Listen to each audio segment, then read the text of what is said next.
Que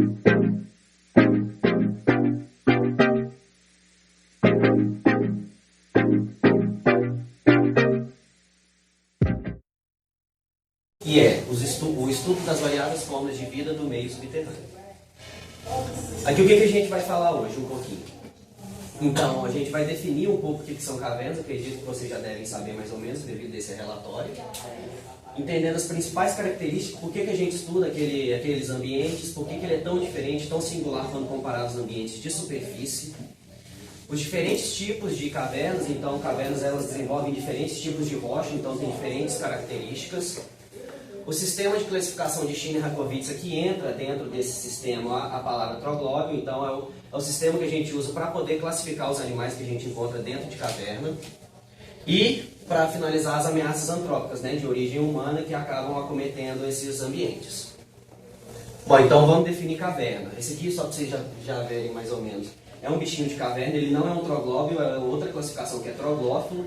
Então ele ocorre tanto no ambiente de superfície como no ambiente de caverna, é um quitenorilo, é um tatuzinho de jardim, parente daquele tatuzinho que fica no jardim.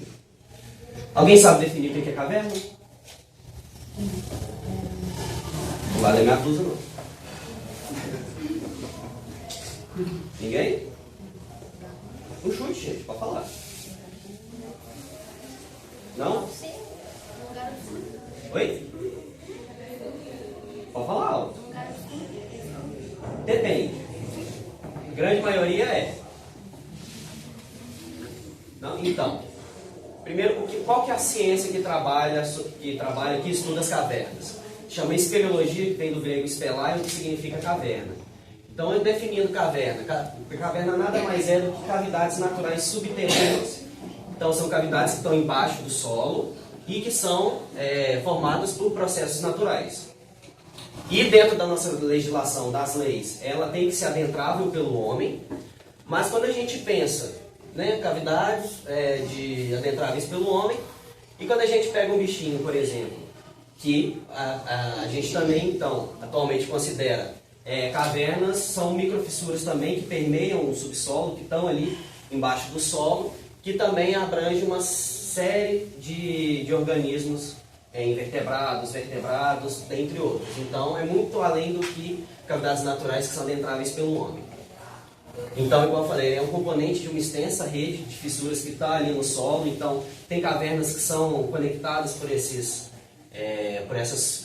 fissuras e essas fissuras elas permitem com que esses organismos transitem entre as cavernas.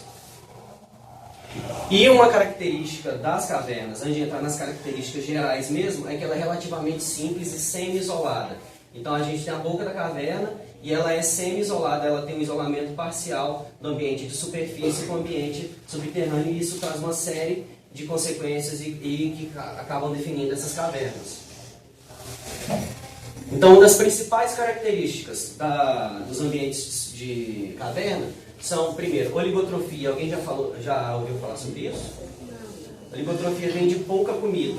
Então, como ele é semi-isolado e a luz não chega até ali, a gente não tem a presença de organismos que fazem fotossíntese, não tem plantas. Então, a principal base ali da cadeia trófica de alimento do sistema é ausente. Então, ela tem uma baixa disponibilidade de recursos orgânicos. Também tem outra característica, a estabilidade climática. Como ela é isolada, ela tende a uma certa estabilidade ao longo do ano. Então, quando a gente está em superfície, a gente vê aquelas variações de temperatura, de umidade ao longo do ano. Já em caverna isso é atenuado, é menor. Então, ela tende a uma certa constância, devido a essa característica dela ser isolada da superfície. Ela tem as redes tróficas truncadas, ou seja, são simplificadas, igual eu falei. Na grande maioria das cavernas não tem plantas, então a gente tem uma simplificação dessas cadeias, dos organismos que estão ali presentes. E a principal característica é a ausência total de luz. Igual falaram, é escuro. Então é escuro na região mais profunda, mas nas porções de entrada a gente ainda tem resquícios de luz. Então a gente tem nos ambientes cavernícolas um gradiente de luz. Então nas entradas é a região fótica com luz, e ao passo que a gente vai adentrando a caverna, a gente vai perdendo essa luz e vai para a região afótica, que é sem luz. Isso aí tem uma série de consequências, tanto para a fauna que está ali, tanto para as plantas que vão acumular só nas regiões de entrada, ou de clarabóia, né, que são as entradas verticais. E ali, como não tem as plantas igual eu falei, ao passo que a gente vai aprofundando nas cavernas, a gente vai perdendo recurso orgânico e vai ficando cada vez mais pobre ali para os organismos. Então, as cavernas elas se desenvolvem principalmente em rochas carbonáticas, que é de carbonato de cálcio, e é pela ação da água, um processo que a gente chama de dissolução. Então, o processo de dissolução ele vai corroendo a rocha, e aí microfissuras que estão ali na rocha vão se expandindo até que, ao longo de milhares e milhões de anos, essa caverna vai se desenvolver por processos de placa tectônica ou por dissolução do solo em torno da rocha, essa cavidade acaba aparecendo para a gente acaba conseguindo acessar ela e tentando então estudar ela cada vez mais. Então essa aqui é a região lá de Iuiú, no sul da Bahia, onde eu fiz meu mestrado, e esse aqui é uma região que a gente chama de karst, que é uma região que ela é dinâmica e ela é toda associada com processos com a água. Então o processo dissolutivo a gente pode ver umas rachaduras na rocha aqui, é toda a água que fez. Aqui também a gente pode ver que tem pessoas morando lá perto e ali tem todo aquele bloco de rocha onde pode se desenvolver as cavernas. Esse aqui é um vídeo lá da região, então ali a gente tem duas cavernas, que é a Toca Fria e o Urubu Jatobá. E aí, ali no cantinho vocês conseguem ver a entrada para acessar a caverna. Então, a caverna ela tem variadas formas. Então, como que vocês acham, qual que é a maior caverna do Brasil? Quanto tem de extensão assim? Vocês têm alguma noção? 50 metros? Muito mais. Pode falar. Quanto? 100 metros. Muito mais. Mais de 1000. Mais. Quem falou 1000? 10.000. Mais. 3.000. Mais. 100.000. Isso aí. Quem falou 100 mil? Aí, ó. A maior caverna que a gente tem no Brasil chama Toca da Boa Vista, fica na região norte da Bahia, e ela tem mais de 100 mil quilômetros mapeados. Mais de 100 mil quilômetros? Não, 100 quilômetros. Nossa, enganei aqui, não é 100 mil quilômetros não, 100 quilômetros. E aí, ela tem mais de 100 quilômetros mapeados, então ainda tem o pessoal que vai lá, precisa passar dias dentro dessa caverna para a gente conseguir acessar toda ela e fazer o mapeamento. Então a gente tem cavernas que tem entradas pequenas, que não tem muito acesso. Tem cavernas que são turísticas, então esse aqui é na Postônia, lá na Eslovênia, que eles fizeram uma estrutura de trem para poder os turistas irem conhecer a caverna. Então, tem cavernas, essa aqui é no Campo Formoso, na Bahia, que tem entradas pequenininhas, e tem cavernas carbonáticas que têm entradas colossais. Essa entrada aqui é na Gruta dos Brejões, na Bahia também, onde a entrada tem mais de 123 metros. Então é gigantesco, e aqui para vocês poderem ver, essa aqui são as pessoas dentro da entrada. Então vocês poderem ver o tamanho que é a caverna e a variação que a gente tem de cavernas aqui no Brasil. Essa também é na região de Iuiú, então é todo de bloco abatido, então tem que tomar cuidado para poder entrar, para poder ir ali estudar.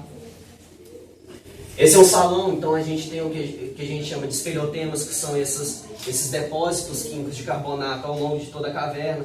Então estalactite, estalagmite são tipos de espeleotemas. Ali no cantinho a gente consegue ver as estalactites, que ficam no solo, as estalagmite que ficam no teto, a estalagmite fica no solo. Essa aqui é a Gruta do Padre, é a quinta maior caverna do Brasil, ela tem mais de 16 quilômetros, e essa aqui é só a entrada, para vocês poderem ver a proporção das pessoas, a gente é um espeleotema que a gente chama de escorrimento, onde a água foi passando ali, deixando carbonato de cálcio. E lá tem o maior rio subterrâneo da América do Sul, que é esse daqui, o Rio Santo Antônio, que passa ao longo de toda a caverna. Então, para a gente poder acessar ela, a gente precisa ir de boia, literalmente, para não afogar. E aqui também é outra caverna com água, então a gente tem cavernas secas, que vai ter uma fauna toda especializada onde a história evolutiva dependeu sempre da região seca ali, então eles são especializados naquele ambiente, como também a gente tem cavernas inundadas, cavernas com água dentro. Temos cavernas de gelo, que se desenvolvem em gelo. A fauna é muito pouco explorada ainda, pouco conhecida dessas cavernas, porque se for em regiões que tem grandes amplitudes, grandes variações de temperatura, a gente vai ter formação dessas cavernas, mas quando esquentar de novo elas vão derreter. Mas tem locais como permafrost, que são aquelas regiões onde o gelo fica ao longo de todo o ano, que podem ter estudos e pode ter alguma fauna especializada nesses ambientes. Aqui para vocês poderem ter noção, tem rio passando também. Temos cavernas formadas por vulcão. Então nós temos, são cavernas que a gente chama de tubo de lava. Como é que funciona? Ocorre a erupção, o magma vai correndo, e aí quando entra em contato com a superfície do magma, com o vento, com o ar, ela vai solidificando, mas a região central ali continua fluindo o magma. E ali vai formar aquele tubo que vai formar futuramente as cavernas. Também temos uma fauna muito especializada nesses ambientes, então temos troglóbios, muitos troglóbios, né, organismos que vivem apenas em cavernas, nesses ambientes, para vocês poderem ter uma noção. Enquanto já teve a formação ali da superfície da caverna, ainda está tendo atividade vulcânica lá dentro, então ainda está formando a caverna. Essa aqui então não são cavernas pequenas, tem cavernas grandes também, formadas por tubo de lava. Aqui é um dos nossos professores descendo para poder acessar uma caverna de tubo de lava. E ele tirou essa foto aqui naquela caverna, enquanto ele estava caminhando na caverna, ainda estava tendo atividade vulcânica do lado. Então o magma ainda estava solidificando. E ele estava lá e conseguiu tirar essa foto. Temos cavernas em minério de ferro, então cavernas, querendo ou não, ela tem muito interesse para a área de mineração. Então tem que ter todo um planejamento para poder tirar esse minério, ter todo o processo de fiscalização para poder tirar de forma correta e menos impactante possível.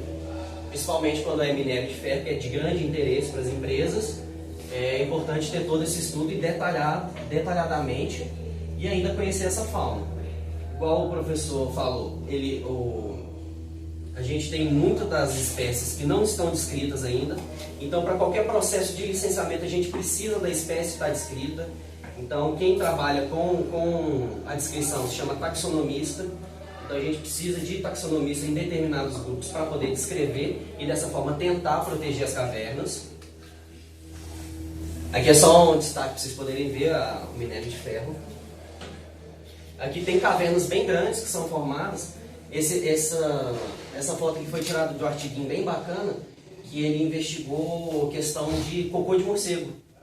Então, o cocô de morcego que a gente chama de pano, quando eles estão lá dentro, eles acabam defecando lá dentro, e aí o pH é tão ácido, ele de copo, chama viajantes. E aí aquele ali sou eu, não que seja muito alto para ter escala, mas só para vocês terem a noção da escala. E aí, lá é uma caverna muito grande, ela é aberta ao público, então se vocês forem, vocês têm que conhecer ela, é uma caverna sensacional. E aí se vocês forem, eu quero que vocês fiquem olhando nas paredes, no teto, para ver se acham algum bichinho que eu vou falar aqui hoje. Essa aqui também é uma caverna de lá, é a Casa de Pedra, que fica no final da cachoeira. Também bem grande, mas ela é toda aberta, ela não tem labirintos nem nada. Essa aqui também é lá na região, isso aqui é tudo lá em Viticoca, para vocês terem noção do tamanho das cavernas que a gente tem lá. Essa também é a caverna Abelhas, então, igual eu falei, a gente não tem, normalmente os ambientes cavernícolas são oligotróficos, tem pouca produtividade, mas nesse caso, como a caverna ela é muito aberta, então entra muita luz, muita umidade, e nesse caso a gente tem então a formação de produtores primários, de plantas. E aí agora a gente entra na parte mais legal, que são os bichos. Então a gente utiliza um sistema de classificação de Schiller-Rakowietz, que separa esses organismos em 3, e depois veio outro pesquisador, o Bach, que colocou mais uma categoria. Então eu vou começar com os troglófilos. Com o trabalhinho que o professor passou, vocês chegaram a ver esse termo? Troglófilos? Não. Ou não? Na hora que você apareceu. Só os troglófilos, né? Só os troglófilos, né? Então, troglo vem de caverna e filos vem de amigo. Então, é amigo da caverna. são organismos que eles conseguem completar todo o seu ciclo de vida, né? Reprodução, alimentação, reprodução e fechar o ciclo ali, tanto no ambiente de caverna como no ambiente de superfície. Então aqui a gente tem um exemplo, isso aqui é uma cigarrinha, chama iuiuia. Essa aqui é uma aranha que está predando uma iuiuia, que é da família Trecaleide. A gente tem um Diplexoxys espinatus, que é esse tatuzinho aqui, e o Trogoropalus lacral, que é um escorpião também de caverna, bem comum nas cavernas lá da região de Iuiú, no sul da Bahia. Igual eu falei, então a gente pode encontrar esses organismos tanto dentro do ambiente de caverna, como no ambiente fora de caverna. Então, alguns exemplos aqui. É muito comum a gente encontrar grilos. Grilos fazem parte da fauna que a gente acaba encontrando nos ambientes. Esse aqui é do gênero Endecus, ele é muito comum em caverna. Alguém conhece aqui? Não. É um pouquinho longe. É um inseto também. Sabe aquelas tracinhas de livro? Não, tracinha de livro. É um zigento. Ele é aquelas tracinhas de livro, mas ele é diferentão porque ele está ali no ambiente de caverna. Ele não é parecido com esse que a gente encontra em biblioteca, em casa, nem nada. Outro grilo que a gente também encontra em caverna. Então, tem bastante, tem uma variedade gigantesca. Tem grilos que a ciência não conhece, né, que ainda não estão descritos. Então, lá no laboratório a gente tem um pessoal que trabalha só com taxonomia de grilos, né, a descrição de novas espécies, tem saído bastante espécie. Paulo, deixa eu só aproveitar. Oi.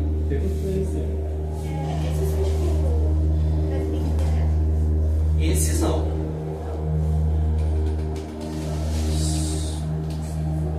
Só esse aqui. E aquele ali também. Mais inofensivo pra gente. Vai doer, dói, mas não vai matar. Depois eu vou mostrar alguns que tem veneno também, que pode causar problemas pra gente. E também encontrado em caverna. Então esse aqui é uma cigarrinha, né, parente da cigarra, percevejo, do gênero Pintalia, também é muito comum. A gente tem um especialista lá no laboratório que fez a descrição dessa espécie, do gênero Pintalia. Tem os Zelurus, ele é muito comum, ele é um percevejo predador. Então ele é parente daquele triatoma que passa a doença de Chagas. Ele é parente, mas ele não passa, porque ele é predador, então ele preda outros organismos. E esse aqui é a ninfa dele, é o estágio de criancinha dele.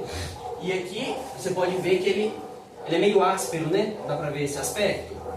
Ele se camufla, é uma camuflagem que ele tem, onde ele meio que fica ali no substrato, no chão, e ele taca a terra em cima dele. Então quando passa uma presa próxima, ele está ali camuflado, a presa não vê, ele vai e ataca ela. Esse aqui também é um percevejo, um pouquinho diferente, é da subfamília Emesine. Ele tem umas patinhas raptatoriais que ele utiliza para poder prender a presa. Então tem uns espinhozinhos, tem algumas estruturas ali para poder pegar as presas. E normalmente esses organismos eles ficam associados à entrada de caverna, onde tem muita passagem de fauna. Então, mais profunda a caverna, a gente vai tendo uma fauna cada vez mais especializada, uma menor diversidade de organismos. Agora, na região de entrada, a gente tem uma maior diversidade, um maior número de espécies, então eles ficam ali esperando um mosquitinho, uma aranha, alguma coisa para poder predar. Esse aqui é um besourinho, agora é um besouro, da família Carábide, ele é muito comum em cavernas também. Então esse aqui ele é predador, é um besouro predador, que também preda de pequenas presas. E agora saindo um pouquinho dos insetos, a gente vai entrar nos miriápodos. Uma pergunta, alguém tem medo de aranha? Mas se ver foto não tem problema não, né? Não, então tá bom. Eu já tive problemas com isso, de dar aula e uma pessoa que tinha aracnofobia e pedir para sair da aula. Bem? E aqui agora são os miriápodos, é outro grupo de invertebrados, né? São os piolhos de cobra, lacraia, centopeias, então são bem comuns também, eles são detritivos. Pode perguntar. Esses bichos aí são parentes da centopeia? Isso, são do mesmo grupo, são miriápodos. Esse aqui são polidésmida, está dentro de miriápoda, e a lacraia é um outro grupo, também é de polidésmida. É uma ordem, que a gente tem os polidésmida, e aí as lacraias entram escolopendromorfa, geofilomorfa e litobiomorfa. Aí entra nesse 3. São outro grupo, mas são aparentados. Então, espera aí que ele levantou primeiro. Pode perguntar. É importante ficar na caverna e isso pode perder a visão? Vou falar daqui a pouco. Esse grupo aqui não. Depois da classificação eu vou entrar nessa questão. Pode falar. Esses aqui especificamente não. Agora, esse aqui também não, mas o próximo vai ter. Esse aqui é um grupinho de miriápodas, são quelodésmides, que ele tem essa bandinha aqui do lado que caracteriza eles, também muito comum, são detritívoros, então eles comem resto de animais ou de detritos vegetais. Esse aqui tem. Esse é com a escolopendromorfo, escolopendra, que ele é uma lacraia, então ele tem uma estrutura perto da boca que chama forcícula, que são as pincinhas dele. Então ali ele consegue inocular veneno. A peçonha, né? Então ele é um organismo peçonhento. Esse aqui é parente dele, a gente chama de lacraia corredora. Então, A cara dela não tá escondendo. e não é bacana correr na caverna, mas necessário, nesse caso. E aí, antigamente, meu professor contava que eles levavam desodorante pra caverna. Aí esse bichinho tacava desodorante nele, aí ele ficava meio bambinho e a gente conseguia coletar. A gente coleta esse organismo em álcool. Então a gente coleta eles em álcool para poder preservar e depois a gente leva para o laboratório para poder trabalhar com eles.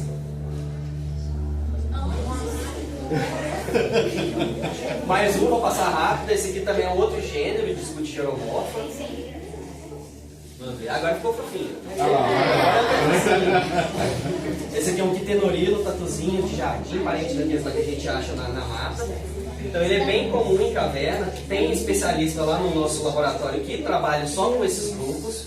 Então tem saído bastante espécie nova. Então estão bem firme procurando essas espécies. São espécies bem interessantes. Aqui tem outro também, olha que bonitinho. Um quitenorilo também. Ele é caracterizado por esses espinhos aqui no dorso. Então ele é bem bonitinho. Saiu agora um bichinho troglóbio lá da região onde eu trabalhei, que é o quitenorilo iliuensis. Acho que eu não coloquei foto aqui, mas depois se quiser eu mostro.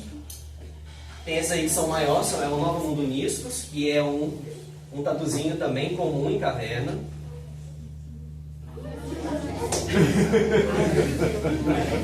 A gente tem... Ui, perdão. Pode perguntar. Qual? Não, não é o sapão não. Essa aqui é uma migalomorfa, né? É a caranguejeira. O sapão não é caranguejeira. Ele é de outro grupo dentro de aranha. E aí fazem aqueles alçapão. Em Bitipoca tem. Em Bitipoca nas entradas não. É a turma que vai pra lá. É? Ah, é bacana. Fica olhando o chão. Brincadeira. Mas tem as que ficam quietinhas. Só não mexer que ela não mexe com você. Não se preocupar com isso não. Então é comum esses grupos aqui dentro de cavernas. Pessoal. Outra aranha que é um outro grupo. Essa é do mesmo grupo da alçapão. São as araniomorfas. Pergunta. Essas aranhas têm veneno? Tem. São duas famílias, se eu não me engano, que não tem veneno. Mas o veneno dessa aqui pra gente é inofensivo. Não causa dor, não causa necrose, nem nada. Agora. Mas em grama, o pessoal chama de aranha de jardim também, que é a outra família. Essa aqui é a aranha marrom, então ela é de importância médica. O veneno dela, a peçonha, ela é necrosante, então tem que tomar cuidado. Ela é comum em caverna, mas para poder ter acidentes com ela é quando você pressiona ela. Então se ela andar na sua mão, você assopra ela, só. Então nesse caso, o acidente só vem quando a gente aciona mesmo as quelíceras dela na própria pele. Então, quando estiver passeando no meio do mato, sempre olhar a bota, sempre olhar a luva se estiver colocando, porque ela não vai te atacar, não vai fazer nada. Mas se você pressionar ela, vai tentar se defender. Ali é um mecanismo de defesa que ela tem. E aqui vocês conseguiram ver que tem outro aracnídeo ali nela? Não. É um ácaro. São ácaros. São ácaros. São parasitas da Loxosceles. Parece carrapato. O carrapato é um ácaro. Digamos que é um carrapatinho da aranha marrom. Esse aqui. Então aqui, outra espécie também de Loxosceles. A gente tem várias espécies de Loxosceles aqui descritas. Essa é uma parente da Loxosceles, é do gênero Sicarius. Ela tem aquele mesmo mecanismo de camuflagem daquele hemipterazinho, daquela cigarrinha que eu mostrei para vocês. Ela se encolhe no substrato e joga o substrato por cima do dorso. Então passa uma presa, ela ataca. Esse é um outro grupo de aracnídeo chamado opilião. Alguém já viu? Você já viu? Esse não. O máximo que ele tem é na coxa aqui, distal, na coxa de trás, ele tem uma glândula que a gente chama de... que ele produz um líquido repugnatório. Então o líquido repugnatório que está ali, ele é só para poder fazer com que predadores, as coisas fujam. Então só tem um cheiro ruim e mancha a mão. Mas veneno não tem. Mas ele é predador também, ele pega presas. É quase um peido. É um peido que ela solta. Isso. Esse aqui é outro grupo, agora são só aracnídeos, é um pseudoscorpião. Não sei se já viram em casca de árvore. É comum em casca de árvore, então é comum também em caverna. Esses grupos que eu estou mostrando aqui, igual eu falei, eles não são só de cavernas. Eles são encontrados em ambiente de superfície também. Mais para frente eu vou mostrar as espécies que são encontradas apenas em cavernas, que são os troglóbios.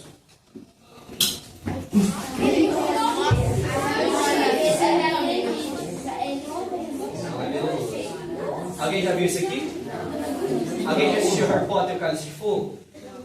Não. Já assistiu? Não. Já viu esse bicho lá? Então aquele bicho que a gente assiste e acha que não existe, existe. E tem bastante aqui no Brasil. Só que ele é mais para a região amazônica, mais no norte do país. Esse aqui é o Heterophrynus longicornis, então ele é caracterizado por esses pedipalpos aqui, ó, são essas estruturas que eles utilizam para pegar a presa. Pergunte. Ele não é tipo assim, não ataca a gente, não. Ele não é venenoso, não produz peçonha, veneno, nada. Ele apenas, a captura dele é apenas ação mecânica. Então ele dá um abracinho na presa e fura com esses espinhos aqui para poder se alimentar. Ele só pode. Tá carente? Ele só. Também tem outras espécies, ó. Esse é o Trichodama froense. Gente, calma aí. Não, o grupo Amblipige não tem. O pessoal chama de aranha-trator, saçanha, mas o grupo mesmo chama Amblipige. E aí esse é o Trichodama froense, ele é mais na região norte também, norte da Bahia. Ele tem esses pedipalpos bem grandões aqui. Os machos que tem esse para poder copular com a fêmea. E aqui, ó. Tá nervoso mesmo essa foto. É o mesmo bicho da foto anterior, desse aqui, ó, a mesma espécie desse. Que ele tem, esses grupos ele tem uma característica, eles têm cuidado parental. Vocês já ouviram falar disso? Então, nesses grupos aqui, a mãe ela cuida dos filhotinhos até certo estágio de desenvolvimento dos filhotes. Então, nesse caso aqui, são todos filhotinhos. E estão presos ali no opistosoma, na porção final da mãe dele. Então, ali vai cuidando até chegar a certo ponto onde eles vão desgrudar dali e viver a vida deles. Aqui é outro Amblipige, ele é menorzinho, é do gênero Carinus. Eu estou mostrando muito Amblipige porque eu trabalho com esses bichos, então gosto bastante deles. E aí é do gênero Carinus, ele é bem diferentinho, ele é menorzinho comparado àqueles outros lá. Aqui também, ela é da região de Iuiu, são Carinus iuiuenses. Temos outra, essa foto está meio ruimzinha, pode perguntar. Essas aranhas pode chegar até que tamanho? Qual? Essa ou a anterior? Esse é o Carinus, o maior que eu já vi, que foi lá em Brejões, aquela cavernona que tem a bocona, devia ser desse tamanho, no máximo. Agora os outros, tipo o Trichodama froense, eu ia até trazer hoje, mas eu não cheguei aí no laboratório para poder pegar, mas depois, se quiserem, tem foto e tudo mais. Então o Trichodama froense fica assim, desse tamanho. E tipo, inofensivo, gente, não machuca a gente, não tem veneno, dá para pegar na mão tranquilo. Esse aqui é um outro grupo de aracnídea, Palpígrade. Pergunte. E aí? Ele é venenoso? Esse não. Não é esse negócio. Ali é o flagelo dele. Flagela é para diferença entre macho e fêmea, então tem essa distinção entre os dois. E também para percepção. Cada flagelinho que ele tem, cada pluminha ali, é para percepção química do substrato que eles estão, para entender como que é o ambiente, de umidade, o que tem ali. Esse é um grupo de aracnídeos, chama Palpígrade. É um grupo minúsculo ele, então é difícil da gente achar. Normalmente quando a gente está em caverna, a gente vai coletando os organismos, a gente senta no chão e vai virando pedra e tudo mais para poder tentar achar os bichinhos desse tamanhozinho. Então eles são bem pequenos mesmo. Pra você ter noção, isso é uma areinha, um grão de areia. Então ele é bem pequenininho mesmo. Ali para vocês também verem, tem uma... Esse flagelinho que falou é para diferenciar a espécie também, usa para diferenciar a espécie, para perguntar. O anterior é cego? Eu não vou saber dizer. Não sei. Eu acho que é. Tem alguns que são, só não sei se são todos. Mas existem palpígrados cegos.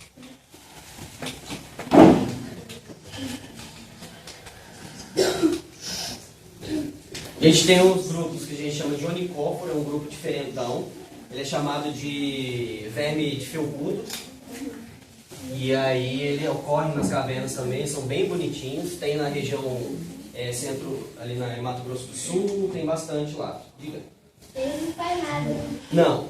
Ele é predador também, ele bem aqui, nessa região da cabeça, ele tem um negócio chamado papila oral. Ele tá com tipo uma teia. Ele tá com uma teinha na presa para poder prender, é meio grudento. Então, ele prende a presa ali no substrato para poder se alimentar depois. Temos caracóis, então, caracóis que tem diversos tipos de conchas. Temos caracóis que também ocorrem só em caverna. Alguém sabe o que é isso aqui? Não? Não. É um invertebrado. É um verme. Quase. Parente ali. Isso aqui é uma planária. Uma planária.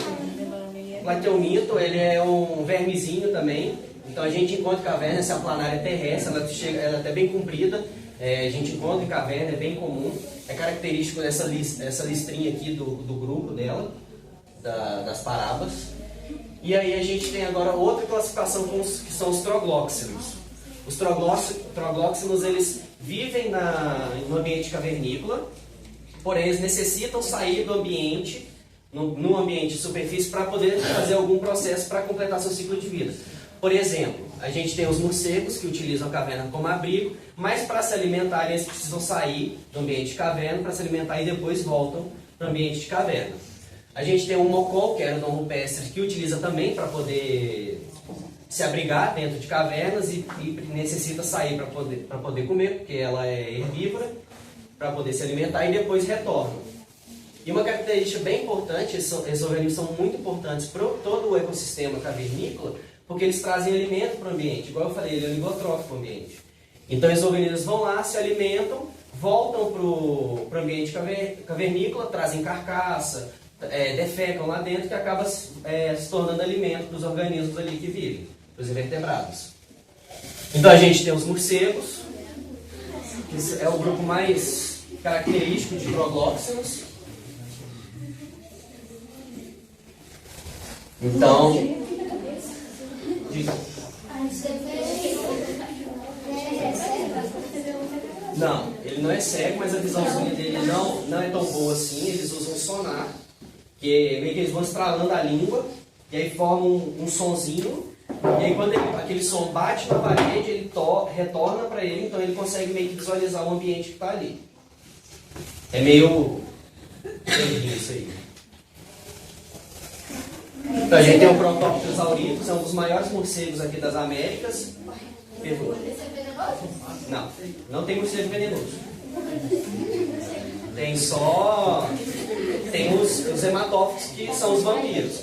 Mas a gente tem mais de 1000 espécies descritas aqui no Brasil e apenas 3 são vampiros. Então o pessoal fica matando morcego e tudo mais, provavelmente está matando um que não é vampiro, que não vai fazer mal pra gente. Pergunta. Tem morcego que é na caverna que é perigoso? Se ele estiver contaminado com raiva, pode ser perigoso, mas a grande maioria não. Não chega a ser um perigo para a gente. Esse é o Crotalpterus auritus, é um dos maiores morcegos da América. Vocês acham que ele come o quê? Também. Também. Também. Aquele folhas. Também.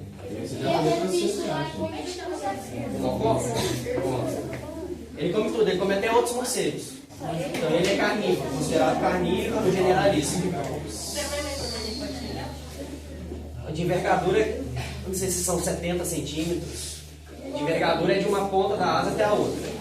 Deixa eu só aproveitar, né? Porque pro oitavo, pro nono, eu já mostrei isso. Tem uma foto no Instagram segurando um desses. Não tem problema. Sim, a de asa aberta. Chega uns 90 centímetros, não chega? Então ele é bem grandão. É só da América do Sul que é da maior. É um dos maiores da América do Sul, porque, por exemplo, na Austrália a gente tem os megaquirópteros, que são aquelas raposas gigantes lá. São bem grandes, chega a 2 metros de envergadura, dependendo. Tem o Platinus também, que ele é bem bonitinho, zoiudinho. Ele é bem comum em caverna. Gente, auxílio. Agora esse daqui é o vampiro. Esse aqui é uma das espécies dentro do gênero de Desmos. Acho que Desmos só tem uma espécie.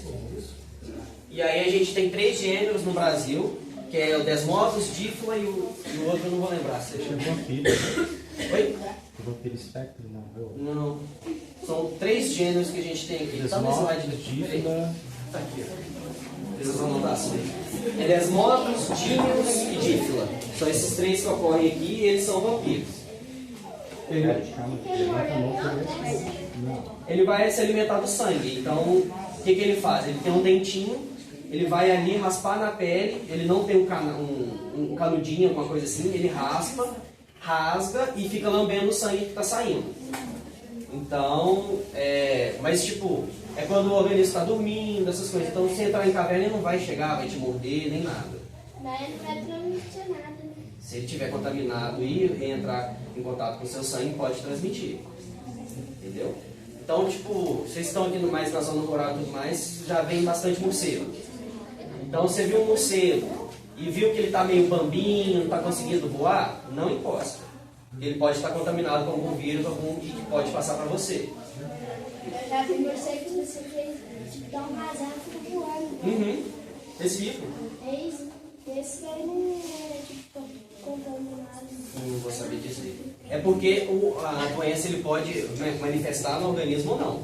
Então, se ele está meio bambinho, é porque já está avançado a doença dele. E aí, provavelmente, ele vai morrer depois. Tipo assim, que ele tá...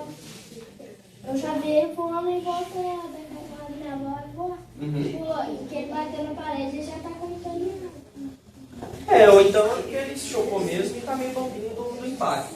Mas provavelmente, como ele está lá, ele está querendo pegar inseto, está voando, alguma coisa desse tipo, se alimentando. Pergunta. O rapazinho aqui que ele pegou desse, ele estava no chão, meio bamba, ele pegou.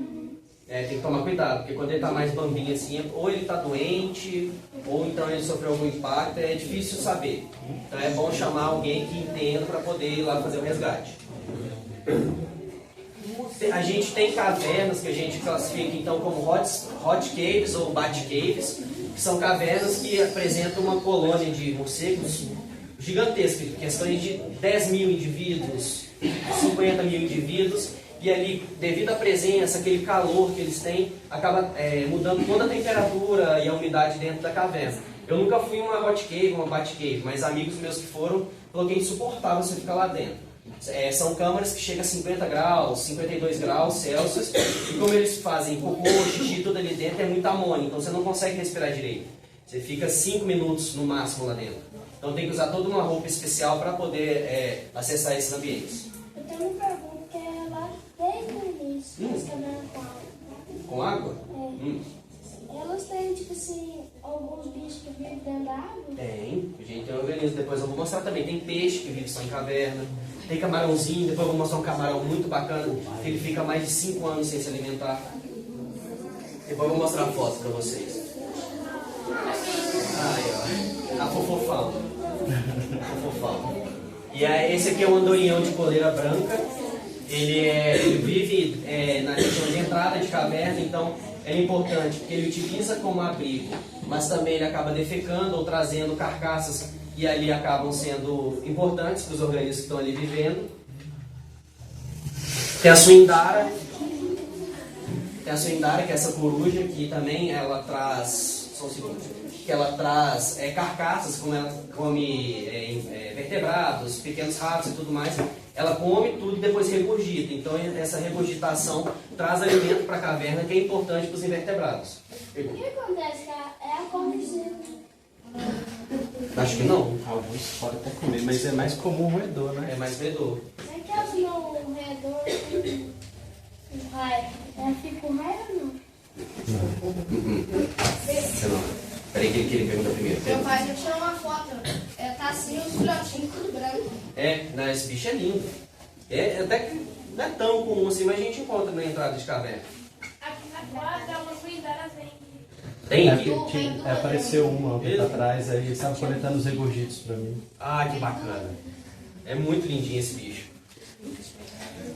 Tem serpentes que são consideradas... Tem serpentes que são acidentais, que elas ocorrem por acidente em caverna, mas a gente tem... Já passo pra você.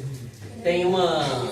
Essa é do gênero Epícrates, que é a jiboia arco-íris, que ela já está associada à caverna. Então ela fica ali nas fissuras das paredes das cavernas, pegando morcego. Então ela fica ali e fica dando bote em morcego para se alimentar. Então ela já tem uma associação com o ambiente cavernícola. Agora tem outros organismos que, por exemplo, eles usam sensor térmico com a linguinha. Então não é muito vantajoso eles estarem ali, porque a maioria é invertebrado, que não tem sangue quente, então eles não conseguem captar. Mas nesse caso ela já está associada ao ambiente cavernícola. Peraí que ele pergunta primeiro. Ela é venenosa? Essa é. Não, jiboia não. É que ela é constritora. Ela tem toda a musculatura no corpo e aperta a presa. Ela aperta a presa até a presa não conseguir respirar mais. Ela tem preso? Tem presa também, só que é de outro tipo. Não é igual da cascavel, que é um tipo que a gente chama de solenol. Então ela tem todo o ducto com a peçonha ali, essa aqui não. Então ela não tem aquelas presas grandes. Não, é diferente os dentinhos dela. Se não pudesse sair morder a gente e ela tiver doente, mais ou menos, algum vírus, assim, ela passa pra gente? Depende do vírus. Depende bastante. Se ela tiver com raiva, ela passa. Raiva não. Réptil normalmente não. Normalmente É mais mamífero. mamífero. Infecta mais mamífero. Essa aqui é outra foto também da Epícrates. Essa foto eu tirei lá na região do norte da Bahia, que estava na caverna, num buraquinho lá dormindo. Esse é o opilião, igual aquele grupo lá, só que essa espécie em específica, que é a Mitogoniella taquara, a gente sabe do ciclo de vida dela, que ela depende do ambiente cavernícola para se alimentar, do ambiente externo para se alimentar. Então, Mitogoniella taquara, ela ocorre na região de Iuiú, de Pains, aqui em Minas Gerais, e se eu não me engano, lá em Viticonca também eu não sei se é da mesma espécie, mas é do mesmo gênero. Lá também tem o opilião do gênero Mitogoniella. Pergunta. Onde que ela está? No olho dela? O olho está aqui, ó. São dois olhinhos aqui, ó. Caveira? Ela tem toda essa estruturazinha bem bacana. E a gente tem elefante. Não no Brasil. Isso aqui é no Quênia. Que eles utilizam para poder usar como abrigo, e também eles raspam o sal que está na rocha, os minerais. Eles utilizam para poder conseguir o mineral necessário para sobreviver ali. E por fim a gente tem então os trogóbios, que são organismos que eles completam seu ciclo de vida apenas no ambiente de caverna. Então, devido àquelas características, sem luz, oligotrofia, isolamento, então os ancestrais deles estavam isolados lá há muito tempo, então todo o histórico evolutivo dele foi naquele ambiente. Então eles têm certas características que permitem que eles sobrevivam, que eles estejam adaptados àquele ambiente específico que é o cavernícola. Então, por exemplo, essa aqui é aquela aranha marrom, da foto que eu mostrei, só que é de outra espécie, que ela é troglóbia, ela só serve troglóbia. Então ela é toda despigmentada, depois eu vou mostrar a foto para vocês poderem comparar então um organismo troglófico do organismo troglóbio. Então os olhos são bem reduzidos, dá para ver duas bolinhas mais brilhantes ali perto da quelícera dela, da boquinha, que são os olhinhos. Então é bem reduzido, pode perguntar. Ela é só desse tamanho ou pode crescer mais? Não muito, não cresce muito. Mas ela é mais alongada, porque como o ambiente cavernícola não tem luz, na maioria dos casos, eles têm os apêndices mais desenvolvidos, né, perninha mais alongadas, para poder tatear o ambiente. Como eles não têm o sentido da visão, eles precisam compensar em tatear o ambiente, entender o ambiente. Então eles têm outros aparatos para ver, por exemplo, a química do ambiente, ver onde que tem alimento, cheiro, então é mais acentuado nesses organismos. Aqui tinha aquela cigarrinha que eu mostrei para vocês, que é a Iuiuia, e essa aqui é a Iuiuia seca, ela é do mesmo grupo, só que troglóbia. Então ela tem uma anteninha maior para poder perceber melhor o ambiente, ela é completamente cega, asas são reduzidas, despigmentado, porque como não tem luz, eles não precisam do pigmento no tegumento, na pele, para poder se proteger de raios solares. O nome Troglobius lembrou de um bicho que viveu na época dos dinossauros. Os Troglobius. O Felipe já até mostrou com mais. É outro grupo. Trilobita não existe mais. Mas Você já achou resquício deles? a gente acha fóssil em caverna. Então não sei se tem de trilobita, mas a gente consegue encontrar bastante fóssil de anta, de preguiça gigante em caverna. E aqui tem outro organismo que é o pseudoescorpião. Então ele é completamente cego, os palpos, né, que são essas mãozinhas, são maiores para poder pegar presas, para poder tatear o ambiente também. E esse aqui é o bicho, para mim, na minha opinião, é o bicho mais lindo do Brasil, que é o Ioniscus iuensis.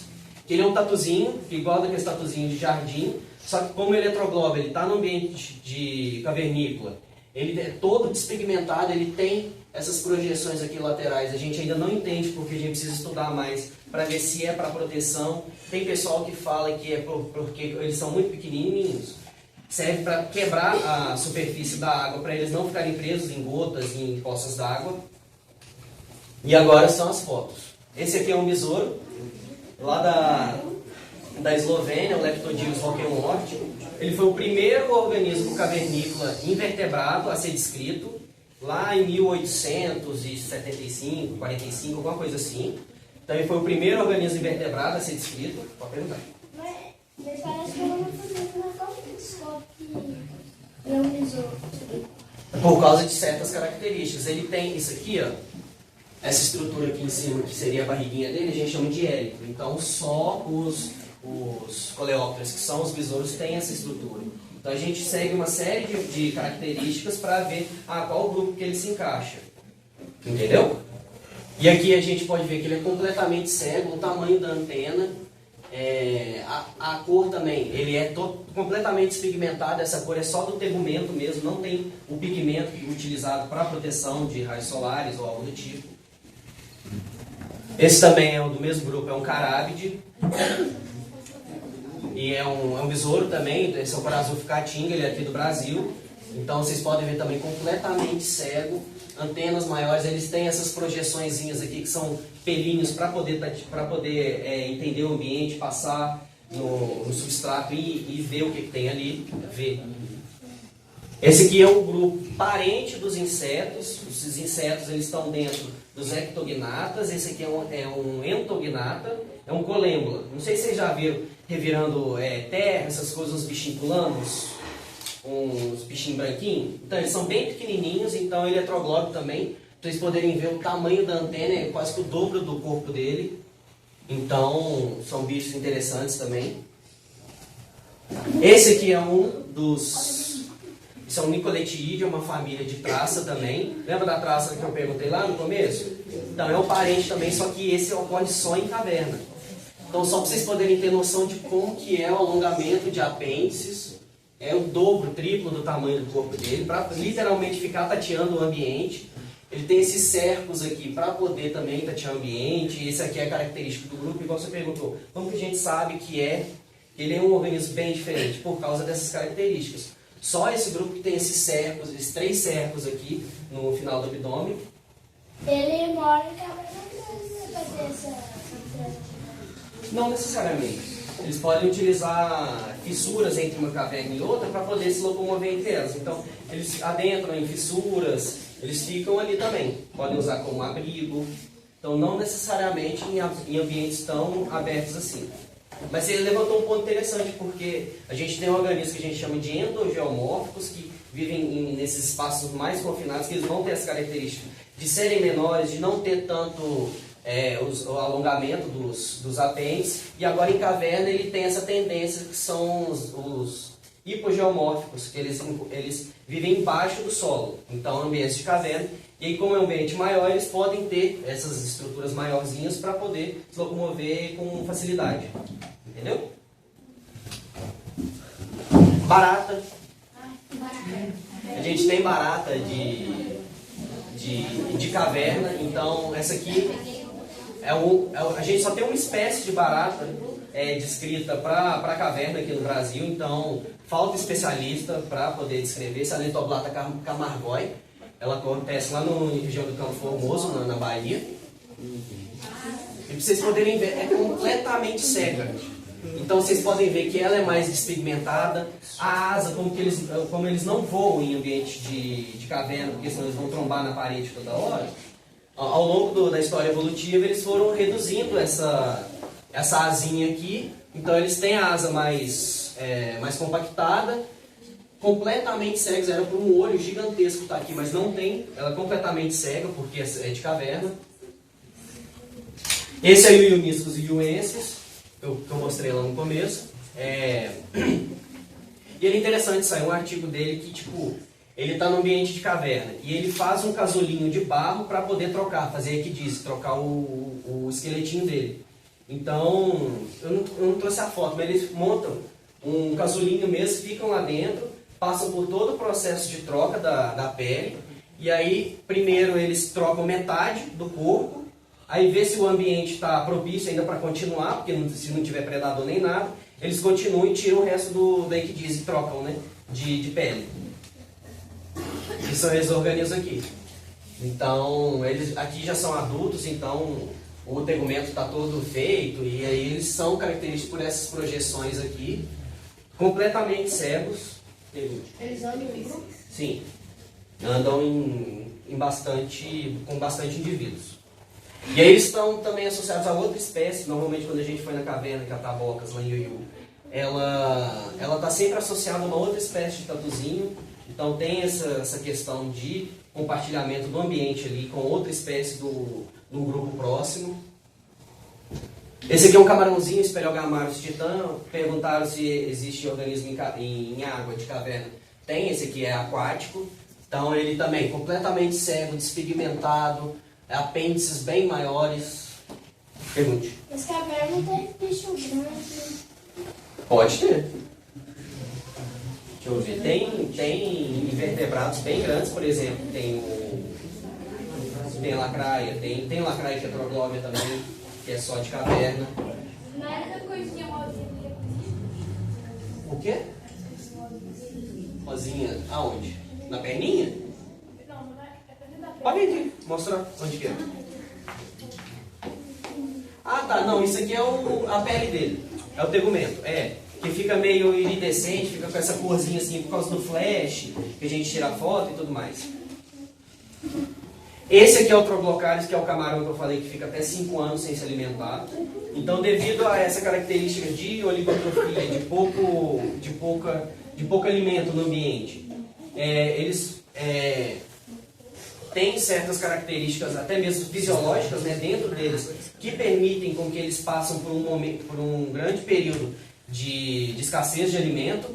Aqui eu não sei se vocês vão conseguir ver, mas aqui dentro do tegumento tem umas bolinhas. Essas bolinhas são bolinhas de gordura, de óleo, que aí ao longo do tempo que eles não estão se alimentando ali, eles vão consumindo aquilo ali, ao longo desses anos, até que eles consigam se alimentar de novo. Na água, tipo assim, sem ser perto da entrada da caverna, bem longe, mas na água não tem bicho grande, né? Na água pode ter, tem peixe. Tem peixe, vou mostrar daqui a pouco. Tem o opilião, esse é o Giovanni Chagas, então olha o comprimento das pernas que eles têm, são bem grandes. Essa é uma aranha completamente cega, despigmentada, dá pra ver até quase que do outro lado dele, de tão despigmentado. Essa é a Loxosceles troglobi, então aqui são os olhinhos, e aqui para vocês poderem comparar. Olha o tamanho do olho da uma normal, de uma troglófila, para de uma troglóbia, são só aqueles 2 pontinhos ali. Então tem uma redução significativa, já que é uma estrutura que eles não vão estar utilizando num ambiente cavernícola. Aqui é o Carinus, também um amblipige. Deixa eu ver se vai dar pra ver. Aqui é um zoom. Eles perderam completamente esses olhos mediais aqui, ó. Com a espinha. A espinha fica na mãozinha aqui para poder pegar os organismos, as presas. Então aqueles dois pontinhos pretos ali no centro, nessa espécie aqui perdeu completamente. Então elas são cegas, elas só têm... É porque esses organismos aqui eles têm 8 olhos. E aí eles perderam esses 2 principais aqui, que ficam no centro. E os demais olhos, que eles têm umas tríades, um conjunto de 3 olhos na região lateral, é bem reduzido também. Ô Paulo, desculpa aí, eles estão perguntando pra mim, pergunta pra Pode perguntar. Mas se eles for cego, como é que eles conseguem pegar as presas? Exatamente, eles... depois eu mostro esse vídeo, que é bonitinho. Como eles têm os apêndices maiorzão, eles vão tateando, literalmente tateando, e tem toda a percepção química também. Então as presas vão soltando feromônios, que aí eles conseguem perseguir esses traços de cheiro. Então essas estruturas que eles utilizam para poder perceber cheiro, diferença de umidade, diferença de temperaturas, são meio que compensativas, eles compensam a falta de olhos. Então como eles perderam os olhos, eles compensam no caso de outras estruturas que vão permitir a maior sobrevivência deles no ambiente. Deu para entender? E aí eles têm o maior desenvolvimento dessas outras estruturas. Então nesse caso eles não precisam de olhos. Esse é um videozinho da mamãe Carinus. Esse aqui é um comportamento que a gente chama de grooming. Que como ele utiliza tanto aquela... O grupo ele tem esse primeiro par de perna aqui, que ele é diferenciado em anteniformes. A gente chama de pernas anteniformes. Então ele é todo cheio de estruturazinha para realmente tatear o ambiente, ver cheiro, essas coisas. Então esse comportamento ele tem que ser recorrente, porque ele tem que estar limpando toda hora para poder perceber o ambiente de forma efetiva. E aí essa aqui é uma mamãezinha, porque ela está com os ovinhos aqui embaixo. Estão vendo as bolinhas ali embaixo? Ali são os ovinhos dela, e igual eu mostrei naquela outra foto, depois que eles eclodem, eles vão para a parte dorsal da mãe para poder ficar ali até certo estágio. Esse aqui é um pseudo-escorpião, para vocês poderem ver o tamanho do pedipalpo que fica, das mãozinhas. Eles também têm um alargamento da região anterior aqui, perto da boquinha deles, para poder ter quelíceras, que são essas mãozinhas que ficam bem aqui perto da boca, para poder pegar presas maiores. Então tem um alargamento da região cefálica ali da cabeça. E aqui o palpílide, você tinha perguntado. E esse aqui ele tem um flagelo bem maior também, para poder perceber melhor o ambiente. Esse é o Querenia maquinensis, é da gruta de Maquiné, de Colisburgo. Alguém sabe o que é isso aqui? Não, ainda não. Acho que o peixe é próximo. Não. Ninguém? Não. É aquático. Não. Salamandra vai ter. Não. Não. Não. Isso aqui é uma sanguessuga. Ah, você falou? Não ouvi, perdão. Então, Mas você levou pra mim, tem que falar pra Lobara. então é uma sanguessuga. Foi ela que falou.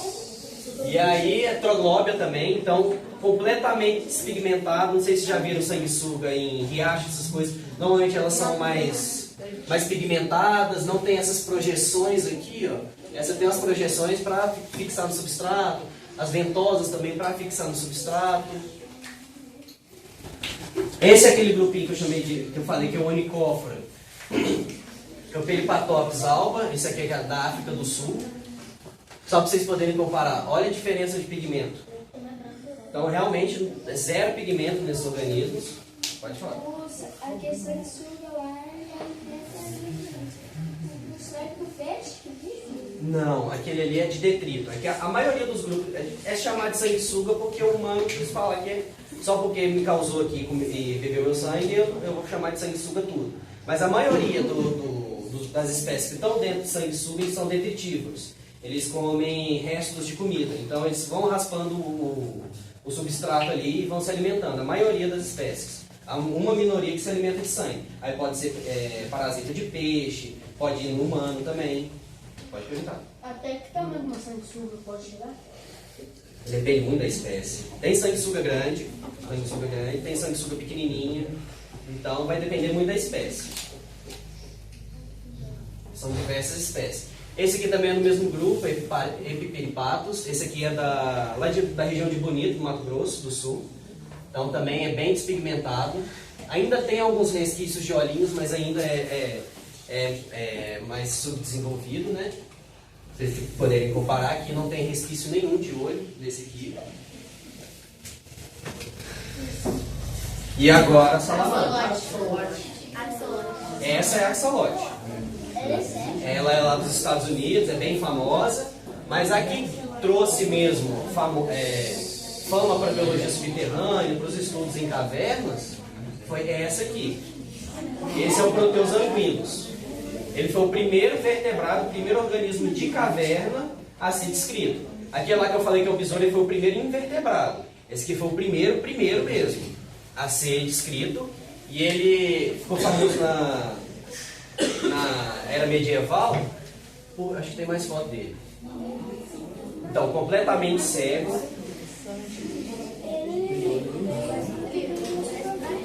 Tem. Mas não dessa espécie. Essa aqui é da Eslovênia, essa espécie. Então, na época medieval, o pessoal acreditava que quando estava chovendo muito e dava aquela enxurrada dentro da caverna, levava esses bichos para fora. Aí eles acreditavam que era filhote de dragão.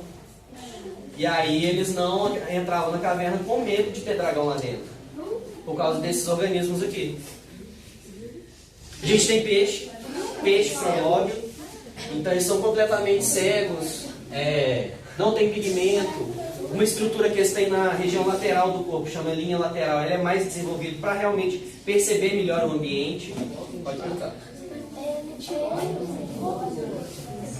Esse aqui a gente tem um laboratório, a gente cria eles para poder estudar. Então ele chega a esse tamanho, mais ou menos. Mas tem peixes maiores. Tem aqueles por aqui que são as enguias elétricas, tem uma espécie que é troglóbio. Que dá choque. Cega também. E tem esse peixe lindo aqui também, só que esse é da Tailândia, não é brasileiro.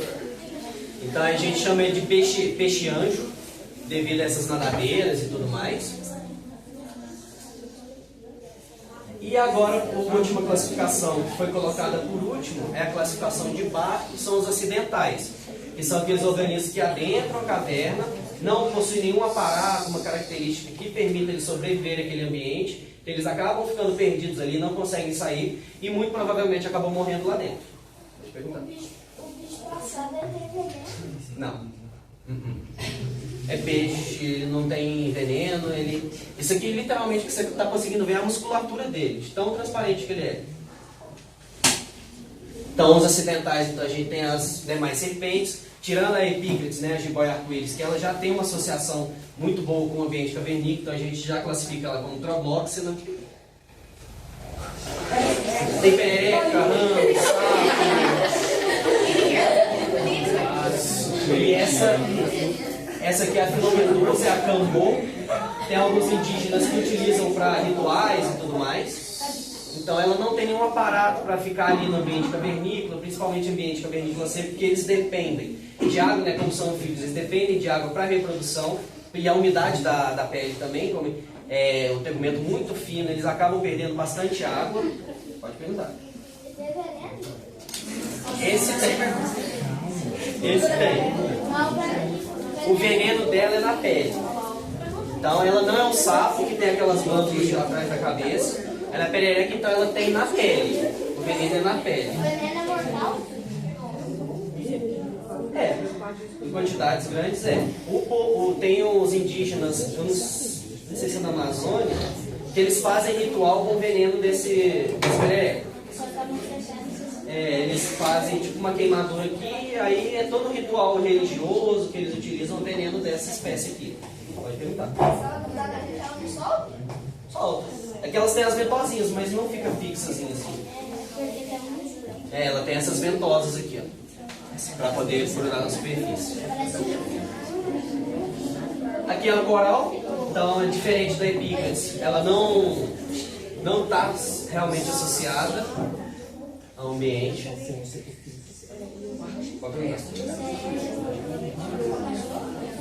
Esse é um gambá. Então, o gambá entrou lá, não conseguiu sair e acaba morrendo. Só que isso é importante para os organismos que estão ali, que vão se alimentar dele. Então, por isso que a gente acabou classificando eles dentro da Schindlerkopitz ali, para poder trazer importância desses organismos também, para o ambiente cavernícola, para todo o ecossistema. E aqui, vocês conseguem ver alguma coisa aqui?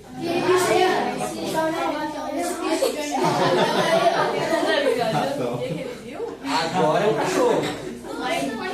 O cachorro, infelizmente, ele entrou lá, não conseguiu sair, acabou falecendo e virou comida de bicho. Essa aqui é uma paca. Então a paca também morreu, então tem toda a carninha dela ali para os animais ali ficarem se alimentando e tudo mais. E sabe o que é isso aqui? Isso é uma arara canindé. Aquela arara azul bem grande.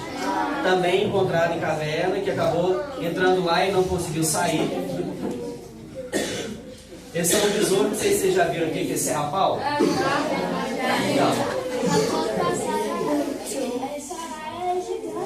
Ela é bem grande, ela é maior que a arara azul normal.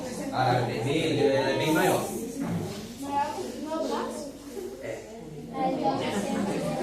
Ela é maiorzão.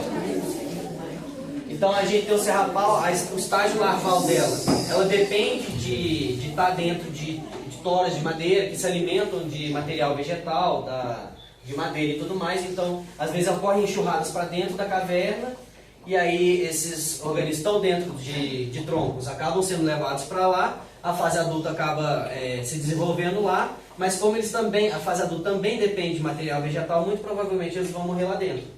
Porque, como eu falei, não tem plantas, muito menos árvores dentro de caverna. Então, como eles dependem desse recurso orgânico, eles acabam perecendo também. Esse é o mesmo caso desse aqui também, que também é da mesma família, é o serrapau. E para finalizar, queria falar um pouquinho de impactos antrópicos, bem rapidinho. Alguém sabe o que é isso aqui? Não? Não? Formiga? Não, estou perguntando isso aqui. Oi? Não. Oi? Teia? Não. Isso é vela. Vela.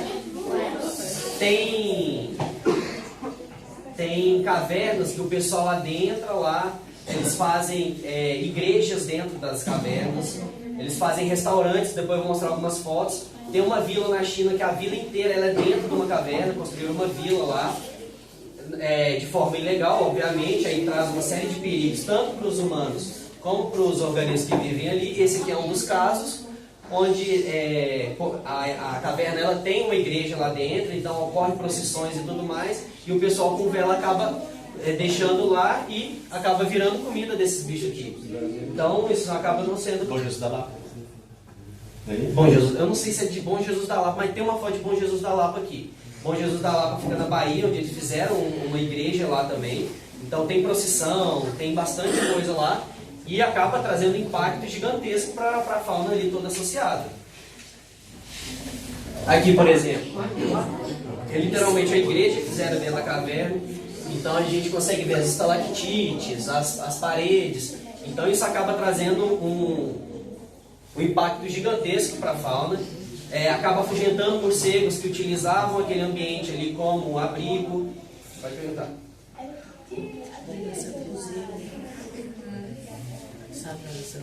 Aqui em cima? A estalactite.